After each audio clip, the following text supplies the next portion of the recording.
اب نوٹ کر لیجئے، یہ کتابیں اگر آپ پڑھنا چاہیں تو کتاب الملاحم میں پڑھیے، بدترین عذاب عربوں پر آیا کھڑا ہے، سروں پر تنا ہوا ہے، بدترین ایسی جنگ ہونی ہے الملحمۃ العظمی، جس کو کہ میں بھی آپ کو گواہی پیش کر دوں گا، جسے کہا گیا ہے دی لاسٹ کروسیڈ۔ بش نے بھی کروسیڈ کا لفظ بول دیا تھا، پھر واپس لیا اس نے۔ نکل جاتی ہے جس کے منہ سے سچی بات مستی میں، فقیہ مصلحت بین سے اور ہندے بادہ خار اچھا، کروسیڈ کہہ کر پھر واپس لیا۔ یہ کروسیڈ، اس کے اوپر جس قدر نقصان ہونا ہے عربوں کا، گریٹر اسرائیل بنے گا، یہ عراق، شام، اردن، سعودی عرب کا کچھ شمالی علاقہ، ترکی کا جنوبی علاقہ، مصر کا صحرائے سینا، اور اس کے ساتھ ہی جو بہترین اس کا زرخیز ترین علاقہ ڈیلٹا آف نائل، یہ سب یہودیوں کے قبضے میں جائے گا۔ اس کو حدیث میں کہا گیا الملحمۃ العظمی۔ عیسائی 80 علم لے کر ہے مسلمانوں تم پر حملہ آور ہوں گے، اور ہر علم کے نیچے 12,000 فوج ہوگی، 9.5 لاکھ فوج۔ یہ نیٹو کی تیاری کس کے لیے ہو رہی ہے؟ جب یو ایس ایس آر کا خاتمہ ہوا تو پوچھا گیا تھا نیٹو چیف سے، اب کس لیے؟ تمہارا وہ دشمن تو ختم ہو گیا، اب ہمیں اسلامک فنڈامنٹلزم سے نمٹنا ہے۔ وہ جانتے ہیں خطرہ یہی ہے، اب اسلام ابھر سکتا ہے، مسلمانوں کے سینوں کے اندر وہ آگ ہے،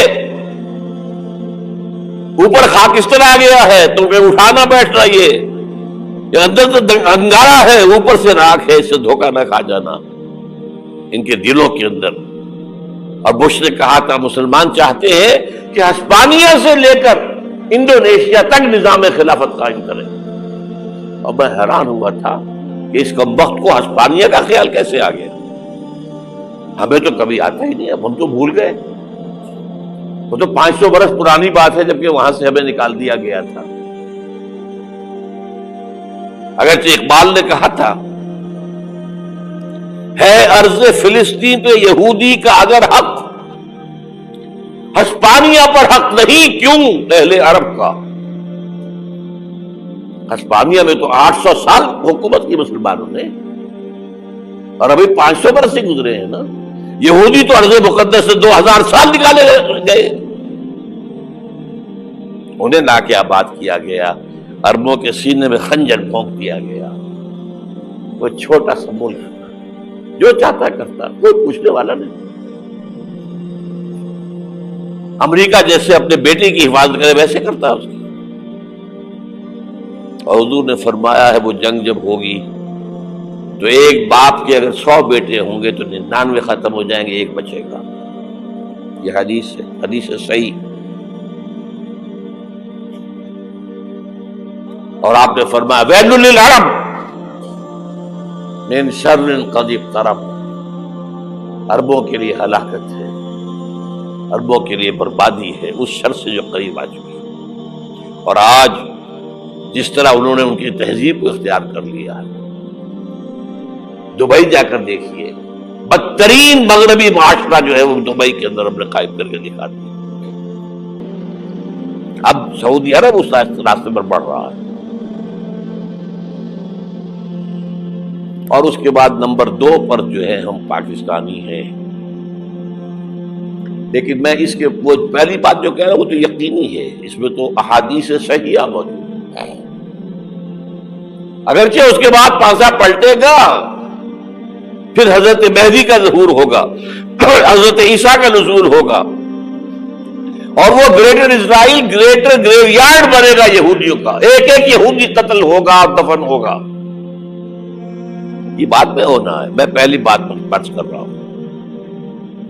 وہ پانسا پلٹے گا جب پلٹے گا، ابھی جو سامنے ہے وہ کیا ہے؟ جس ملحمۃ العظمی کہا حضور نے، جسے آرمیگیڈون کہتے ہیں عیسائی،